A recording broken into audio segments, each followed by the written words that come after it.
pedir a você, por favor, que abra a sua Bíblia no livro de Mateus, capítulo 26. Mateus 26. Se você não tiver a Bíblia escrita aí, você liga aí o seu celular em Mateus, capítulo 26. A partir do verso 36, vamos fazer algumas leituras. Mateus, de 26, capítulo 26, a partir do verso 36, vamos prestar atenção na palavra de Deus, amém? Você achou aí? Estamos juntos? Então Jesus foi com seus discípulos para um lugar chamado Getsêmani e lhes disse: sentem-se aqui enquanto eu vou ali orar. Levando consigo Pedro e os dois filhos de Zebedeu, começou a entristecer-se e a angustiar-se. Disse-lhes então: a minha alma está profundamente triste, numa tristeza mortal. Fiquem aqui e vigiem comigo.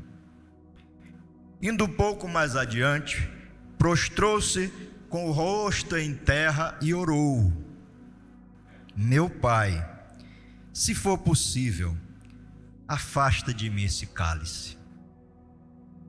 Contudo, não seja como eu quero, mas sim como tu queres. Depois voltou aos seus discípulos e os encontrou dormindo. Vocês não puderam vigiar comigo nem mesmo por uma hora? Perguntou ele a Pedro. Vigiem. Nem mesmo uma hora? Perguntou ele a Pedro. Vigiem e orem, para que não caiam em tentação. O espírito está pronto, mas a carne é fraca. E retirou-se outra vez para orar e disse: meu Pai, se não for possível afastar de mim este cálice sem que eu o beba, faça-se a tua vontade. Quando voltou de novo, os encontrou dormindo, porque os seus olhos estavam pesados. Em outra tradução diz: seus olhos estavam pesados de tristeza.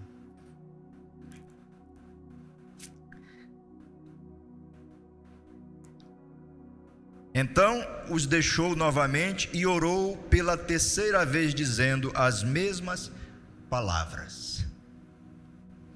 Depois voltou aos discípulos e lhes disse: vocês ainda dormem e descansam? Chegou a hora, eis que o Filho do Homem está sendo entregue nas mãos dos pecadores.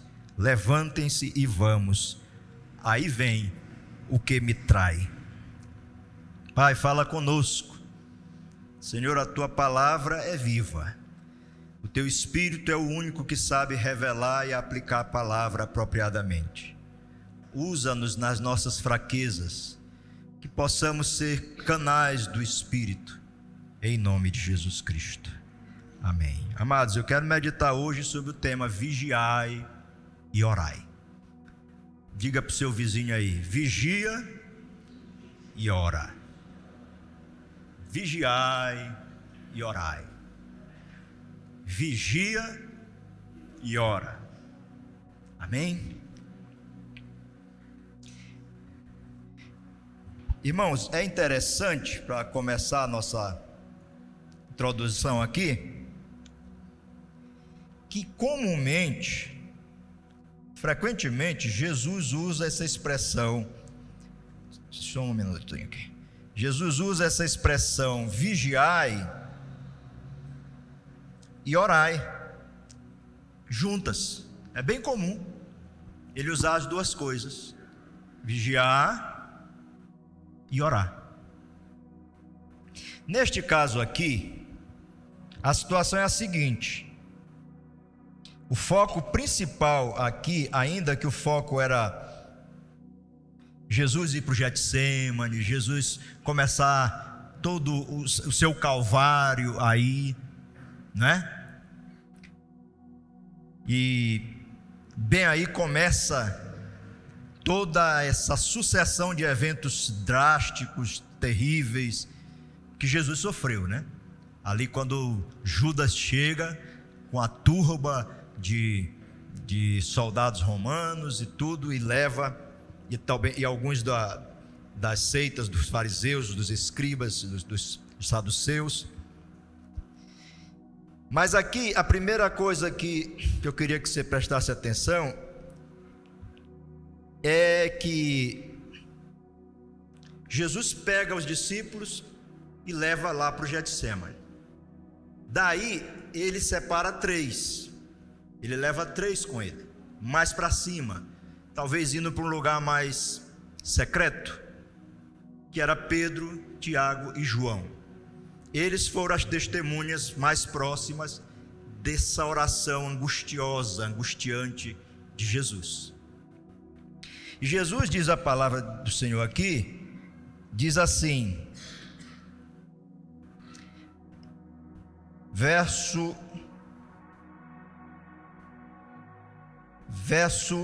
38, ele diz assim: disse-lhes então: a minha alma está profundamente triste, numa tristeza mortal, fiquem aqui e vigiem comigo. Fiquem aqui e vigiem comigo.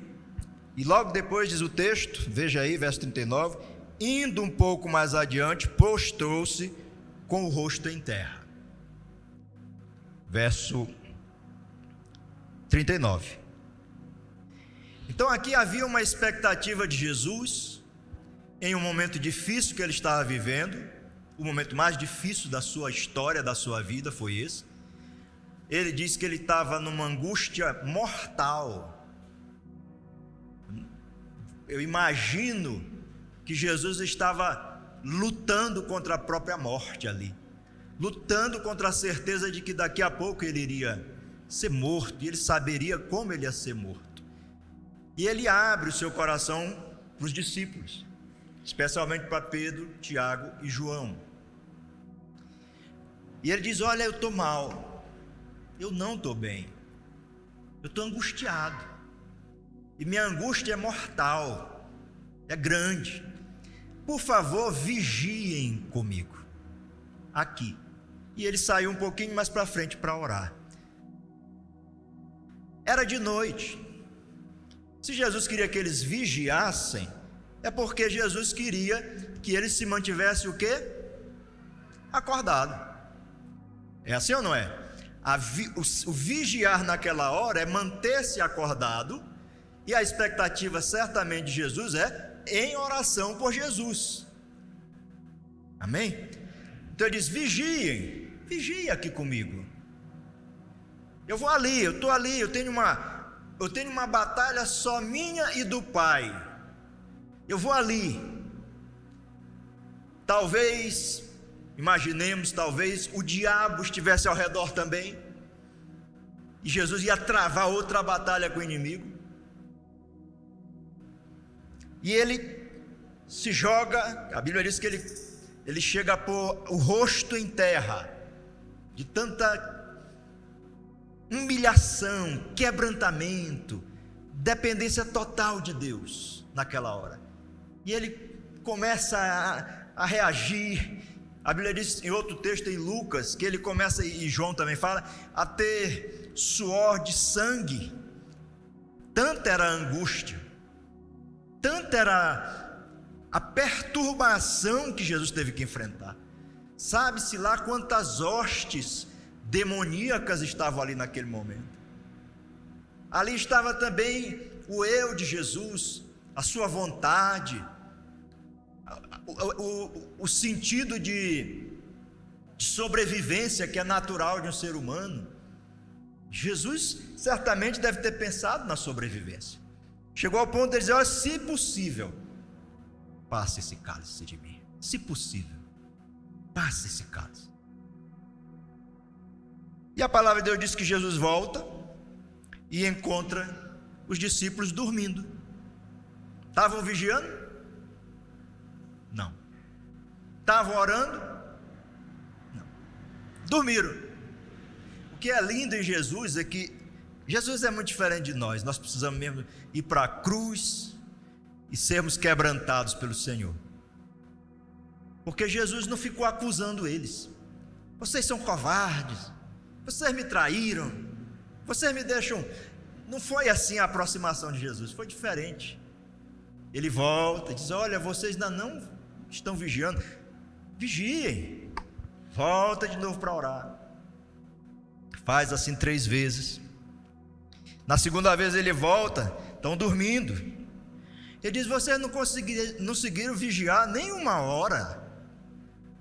Nem 1 hora vocês não conseguiram. Puxa, eu estou num momento tão difícil. Eu estou dizendo que eu estou com a alma sentindo os cordéis da morte, e vocês não conseguem estar do meu lado nesta hora. 1 hora que vocês vigiassem comigo me ajudaria. E termina que eles dormem novamente. E Jesus, essa tradução da NVI, ela faz uma mudança diferente da tradução de Almeida. Que na tradução de Almeida diz que Jesus, lá no verso 40, ele se dirige a Pedro. Ele não se dirige a todos os 3 que estavam ali, a Pedro. Aí ele diz para Pedro: vigia, ora, para não cair em tentação. Não sei se você está com essa tradução que eu estou falando. A NVI, ela faz uma outra adaptação na tradução, né? Mas de toda forma ele diz, lá na de Almeida, ele diz para Pedro, e aqui ele diz para os 3: vigiem e orem, para que não caiam em tentação. Entrando um pouquinho no assunto de Pedro, poucos versos atrás, se você ler capítulo 26, verso 31 em diante, você vai ver Pedro dizendo que ele faria qualquer coisa por Jesus, e que ele morreria por Jesus. E Jesus disse para Pedro: não, Pedro, esta noite, antes que o galo cante, tu vais me negar por 3 vezes. E agora, Jesus, um pouco antes, se você ler a tradução de Lucas e de capítulo 22 e a de João 18, Jesus havia avisado a Pedro, dizendo: Pedro, Satanás me pediu para trilhar a tua fé. Satanás me pediu para trilhar a tua fé, né? O que é trilhar? Eles pegavam os molhos de trigo, tinha uma peneira assim, uma peneira grande, e eles batiam com esses molhos na peneira, e os caroços do trigo passavam para um pano embaixo, que eles recolhiam, e ficava só a palha. Em outras palavras, isso era um negócio que era feito violento, para poder funcionar. O diabo disse: eu quero fazer isso com Pedro, eu quero acabar com a fé de Pedro, eu quero acabar com ele, eu vou trilhar Pedro. Mas Jesus fala uma afirmação maravilhosa, ele diz: mas eu intercedi por ti. Diga para o seu vizinho aí: o diabo pode querer trilhar a sua fé, mas Jesus intercede por você. Jesus intercede por você, amém? E agora, o que Jesus começou a avisar Pedro se avizinha. Jesus é preso, Pedro saca a espada e começa a agir nos seus impulsos. Pedro era impulsivo mesmo. Pega a espada, corta a orelha do servo de Malcos, que era um ajudante lá do sumo sacerdote. E Jesus diz: não faça isso. Não entre nessa. Quem com ferro fere, com ferro será ferido. E Jesus pega a orelha do homem e cura. Amém? Cura. Ele diz: meu reino é diferente. Não é isso aí não, Pedro. Meu reino é diferente. Mas logo ele vai levado pela turba. Ele vai para a casa de Caifás. Aí Pedro se aproxima. Vocês lembram, né? Está lá no versículo no capítulo 26, a partir do verso 69, se você quiser acompanhar, né? Pedro vai, começa a acompanhar. No verso 69 diz que Pedro estava sentado no pátio e uma criada, aproximando-se dele, disse: você também estava com Jesus, o Galileu. Olha a situação de Pedro agora. Pedro começa numa reação de raiva, de ira, não se controla. Pedro agora está num ambiente complicado, porque ele está por um lado olhando o que está acontecendo com Jesus à distância, e agora ele está sendo confrontado. Uma criada disse: você é deles, é um deles, você anda com Jesus, Pedro. Mas ele o negou diante de todos, dizendo: não sei do que você está falando. Depois saiu em direção à porta, onde outra criada ouviu e disse aos que estavam ali: este homem estava com Jesus, o Nazareno. Outra criada disse: esse homem estava com Jesus, o Nazareno. E ele, Pedro, jurando, negou outra vez: não conheço esse homem. Veja que situação onde Pedro caiu. Não conheço esse homem. Pouco tempo depois, os que estavam por ali chegaram a Pedro e disseram: certamente você é um deles, o seu modo de falar o denuncia. Você é um deles. Ele era galileu. Os galileus tinham acentos, tinham gírias diferentes do sul de Israel. Os galileus eram ao norte. Ele disse: você é da Galileia e você anda com esse galileu.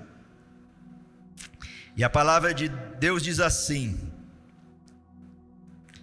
aí ele começou a lançar maldições e a jurar: não conheço esse homem. Veja Pedro, pouco tempo atrás, dizendo: eu estou disposto a morrer por ti. Eu estou disposto a morrer por ti. E agora, uma criada, duas criadas, alguns soldados que se reuniram ali perto da fogueira, fizeram ele fazer, diz a Bíblia que ele chegou a amaldiçoar. Há uma palavra, uma escritura que diz: ele amaldiçoou e disse: eu jamais conheci esse homem. Você está comigo? Mas lembre-se, pouco tempo depois Jesus tinha dito para ele: Pedro, vigia e ora.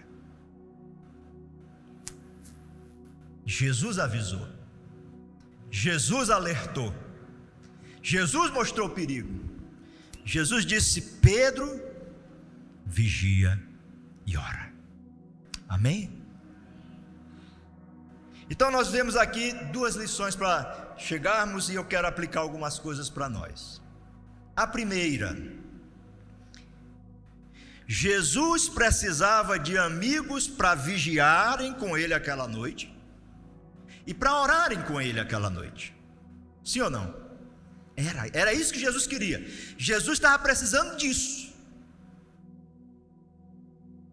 Mas por mil razões, cansados, os olhos pesados, outra tradução diz pesados de tristeza, talvez um sentimento meio amargo, que desanima. Possivelmente eles estavam assim, porque Jesus tinha acabado de dizer na ceia que ele iria ser morto naquela mesma noite. Você está comigo? Então imagino que a alma dele estava abatida. E isso, quando a gente se abate, a gente perde a força, o poder de reação, o poder de ser proativo. Me explico? Possivelmente tudo isso juntou, e eles não conseguiram nem vigiar, nem orar. Assim eles não conseguiram beneficiar, ajudar o amado deles, que era Jesus.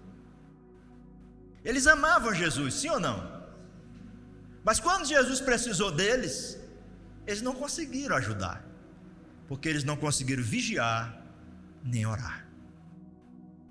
E agora, Pedro, um homem apaixonado por Deus, deixou o seu negócio de cuidar. Ele tinha uma microempresa junto com Tiago e João, filhos de Zebedeu, de pescaria.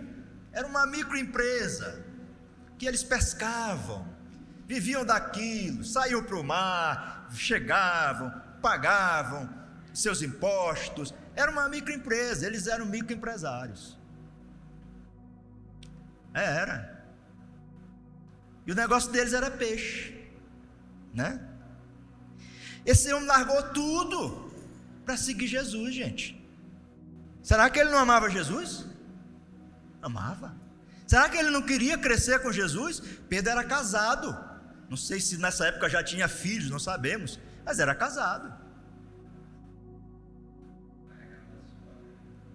Andava com a sogra também, né? Jesus curou a sogra, graças a Deus. Então, o que eu quero chamar a sua atenção é que Pedro realmente não se conhecia. Pedro não tinha uma ideia do tamanho da fraqueza, da natureza humana fraca que ele tinha. E Jesus advertiu: a carne, ela é fraca. O espírito está pronto, o espírito está sempre disposto.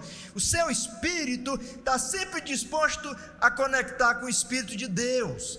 O seu espírito tem sede de Deus. Por isso que lá no Salmo 42 se diz: como suspira a corça pelas correntes das águas, assim por ti, ó Deus, suspira a minha alma. A alma tem sede de Deus. Mas a carne, ela vai para outro canto. A carne puxa o ser humano para as coisas mais baixas do ser humano. Quais são as coisas mais baixas do ser humano? Em primeiro lugar, o orgulho.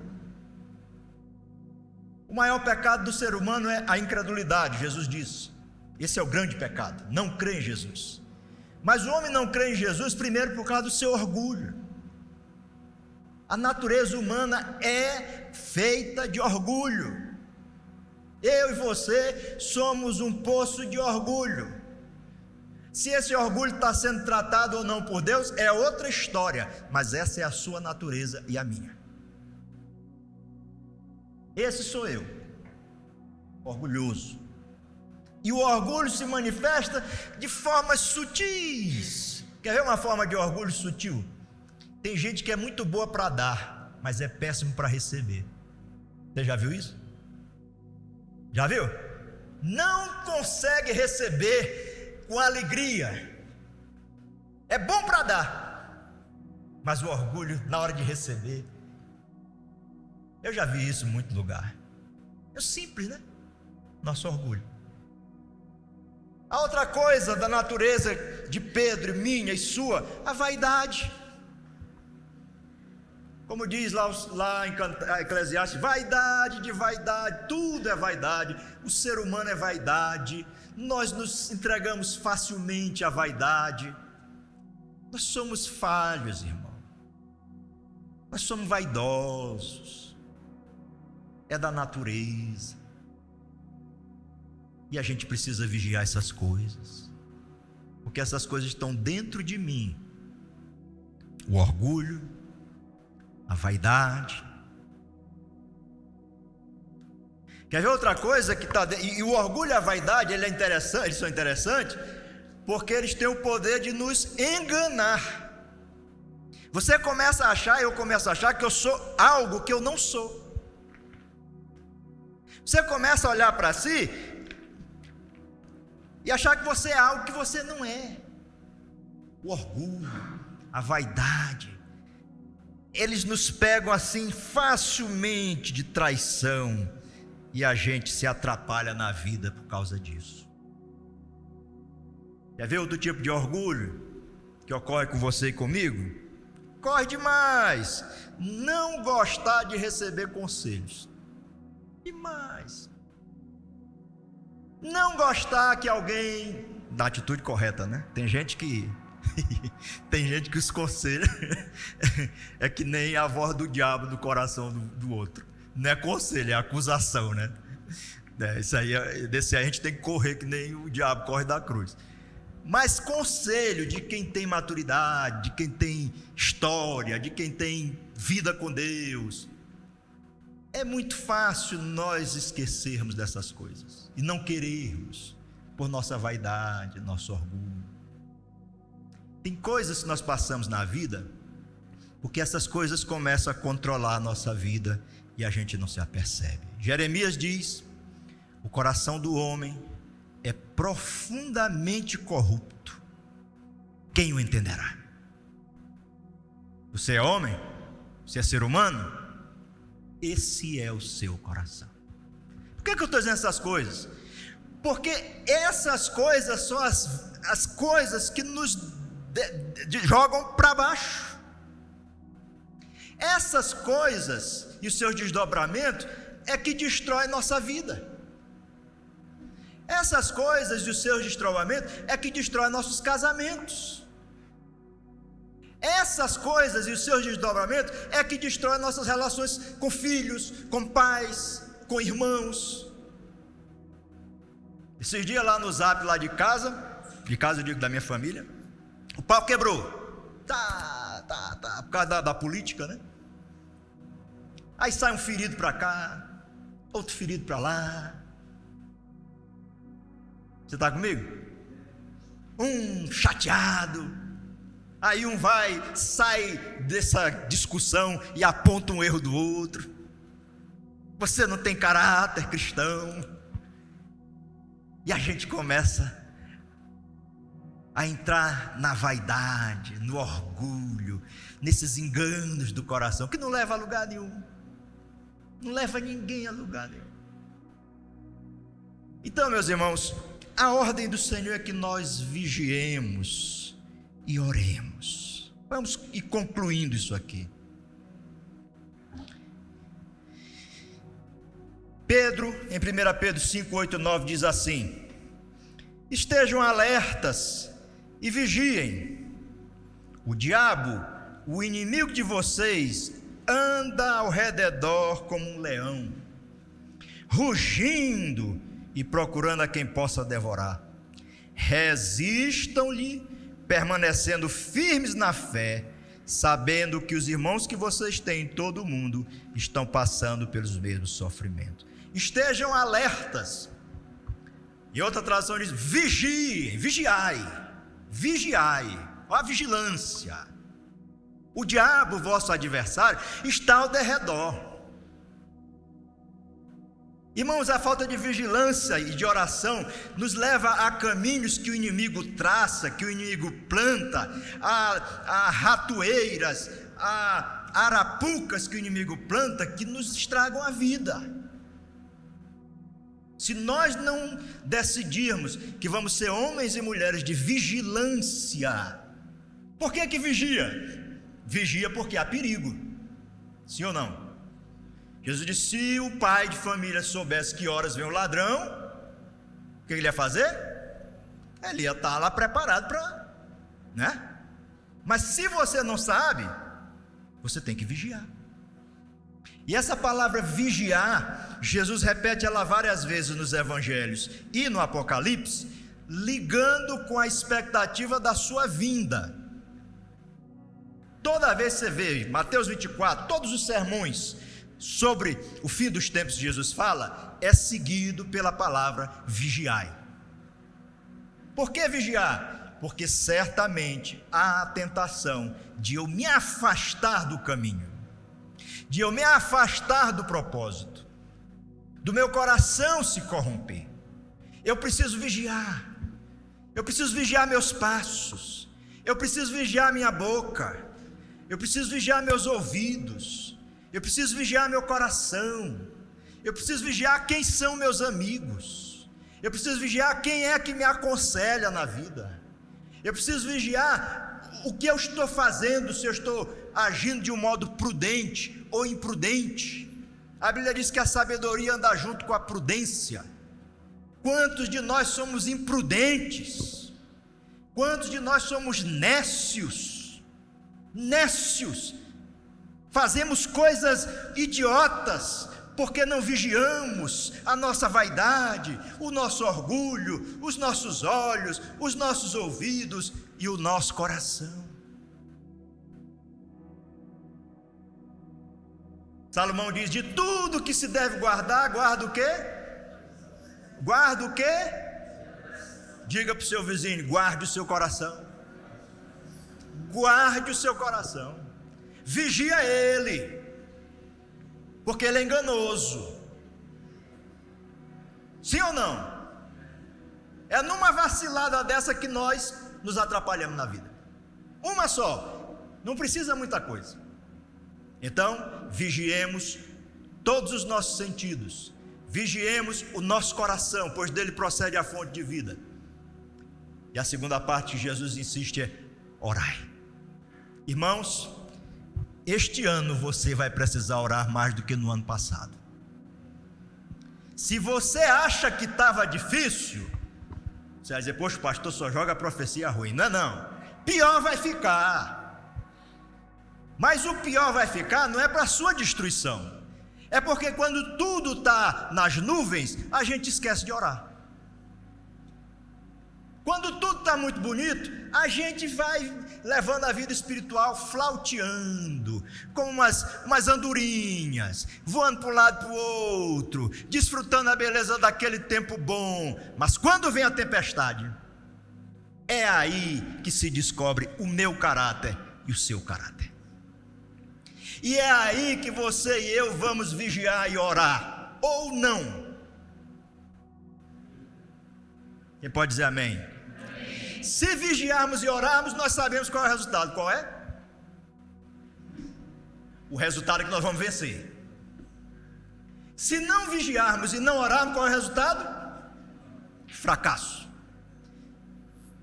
É assim ou eu estou inventando? Vocês que caminham com Jesus já há algum tempo, é assim ou não é a vida cristã? Então eu quero desafiar você esta noite aqui, ainda estamos no começo do ano. Decida vigiar e orar. Decida orar. Ah, porque eu ando com uma doença. Mas ore por ela todo dia, até Jesus fazer alguma coisa, mas ore. Não vou ficar quieto. Eu luto contra o transtorno bipolar há 17 anos, mas todo dia eu oro. Aí você pode dizer: não tem fé, então fique com sua fé para lá. Eu sei da minha. E não me entrego, só se Jesus me levar. Se não, é todo dia: Senhor, eu quero que tu faças isso assim, assim, assim. Eu preciso. Senhor, eu preciso vencer essa situação. Senhor, esse desafio está grande, é maior do que eu preciso botar a cara no chão, eu vou me agarrar com Jesus, e me agarro, e não saio. Esse negócio de vamos orar, ora 5 minutos, não consegue ficar 5 minutos de joelho. Claro, tem gente que não pode, pela idade, por que que seja. 5 minutos, que 5 minutos, rapaz? Vai orar, mete essa cara no chão. Aí você diz: pastor é legalista. Não é isso que eu estou falando. Não vou, o Espírito Santo não está contando os segundos da sua oração, o Espírito Santo está contando o seu coração. Amém? Mas se nós não acostumarmos, olha o que Jesus está dizendo: vocês não conseguiram orar nenhuma hora, rapaz, nenhuma hora numa situação desta. Irmãos, eu digo sem medo de errar, muitas das encrencas que nós temos é porque nós não oramos mesmo. A batalha é maior do que a nossa oração, a batalha é maior do que o que nós estamos fazendo. Porque as coisas estão difíceis nas finanças. Estão? Vou orar, vou pedir a Deus sabedoria, vou pedir a Deus discernimento. Alô? Vou pedir a Deus alguma orientação, uma saída, e não vou largar o Senhor enquanto Ele não me abençoar. Essa é a atitude do crente. Eu estou fraco, sem ânimo, pois agora é que eu vou orar, vou buscar ânimo em Jesus. Mas não é chegar e dizer: Jesus, olha a minha situação, amém. Não, meu irmão, você está em batalha espiritual. A nossa luta não é contra a carne nem sangue. Não pense que o diabo tem um coraçãozinho doce, que ele vai dizer: o pastor Paulo está passando um momento tão difícil, eu vou aliviar a barra dele. Não, ele não vai aliviar nada para mim, ele vai piorar. vai botar para me lascar. E eu, o que eu tenho que fazer? Eu corro para Jesus, que eu não tenho outra chance. Para onde é que eu vou? Vou lutar com o inimigo com minhas forças? Não tem força. É cara no chão, é choro, é derramamento da alma, é a alma que se derrama, é a alma que acorda nas madrugadas, como diz: aquele que me busca nas madrugadas me encontrará. Alô? Se não for assim, como é que você quer avançar? Me diga. Nós somos pais como eu, meus estão jovens, outros têm adolescentes, outros têm crianças. Você acha que é só chegar e dizer algumas palavrinhas bonitinhas para eles? Não! O diabo não quer ver meus filhos no caminho do Senhor, rapaz. Que história é essa? Ele não quer. Ele não quer. Mas Jesus quer. Então eu vou buscar quem? Jesus. Eu quero animar você este ano. Vamos orar. Vamos orar. Individualmente, como família, desenvolva o hábito da oração. Eu estou orando muito pouco. Começa a dizer: eu vou, meu Deus, me ajuda a orar. E ore, e busque, e vigie, e ore, e busque, e vigie, e a graça de Deus vai lhe ajudar. Agora, se você não fizer isso, não se queixe, você está errando, eu estou errando. Você está me entendendo? Eu estou errando quando eu não vigio e não oro. Mais objetivamente e talvez sério, eu estou pecando quando eu não vigio e não oro. Porque pecado é não fazer a vontade de Deus. E a vontade de Deus está explícita dizendo: vigiai e orai. Amém? Vamos pedir a Deus graça sobre nós. E vamos decidir. Por último, eu termino aqui. Vamos orar como igreja. Irmãos, uma comunidade desta aqui tem um potencial gigantesco. Dentro de você tem um potencial gigantesco. Nós temos possibilidade de abençoar muita gente. Lá no seu trabalho, você pode abençoar muita gente. Gente que está passando por depressão, você pode abençoar, eu posso abençoar. Tem tanta gente carente. As escolas estão cheias de jovens aí, precisando do Evangelho. Não faltam necessidades, mas falta de nós atitude como igreja de Cristo. De dizer: eu não vou viver só essa vidinha, cuidando da minha família, dos meus filhos e tal. Não, vou fazer primeiro isso, primeiro buscar Jesus, glorificar Jesus, cuidar da minha casa, mas eu tenho um chamado também para discipular as nações. Eu tenho um chamado para ganhar almas para Cristo. Eu tenho um chamado para pregar o Evangelho para o meu vizinho. Eu tenho um chamado para pregar o Evangelho lá no meu trabalho. Eu tenho um chamado e eu vou prestar contas para Deus. Ou não? Vamos rasgar a Bíblia? Ou é isso que Jesus falou? Ide e fazei discípulos. Para isso, o diabo vai colocar oposições na sua vida e na minha. Ele vai colocar medo. Eu fico sem jeito de falar do Evangelho com meu colega. Ele vai colocar barreiras. Mas você vai vencer. E você vai abençoar outras vidas. Irmãos, eu termino aqui. Que coisa maravilhosa é você saber que alguém está sendo abençoado pela sua vida. É uma bênção. Alegra a gente, não é assim? Traz um novo ânimo. Gente, dar é melhor que receber. Dê, este ano dê em oração, dê com as suas finanças, dê pregando o Evangelho. Faça algo diferente em 2023. Mas não venha com essa mesma história de só orar pelos seus filhos. Por favor, ore pelos seus filhos, jejue, clame, ore pelo seu casamento, jejue, clame, mas não perca que a visão não é só isso. Isso aqui é o começo, é a base. Eu não posso abrir mão, mas eu preciso levar o Evangelho. Eu vou prestar contas um dia diante do Senhor. Você também.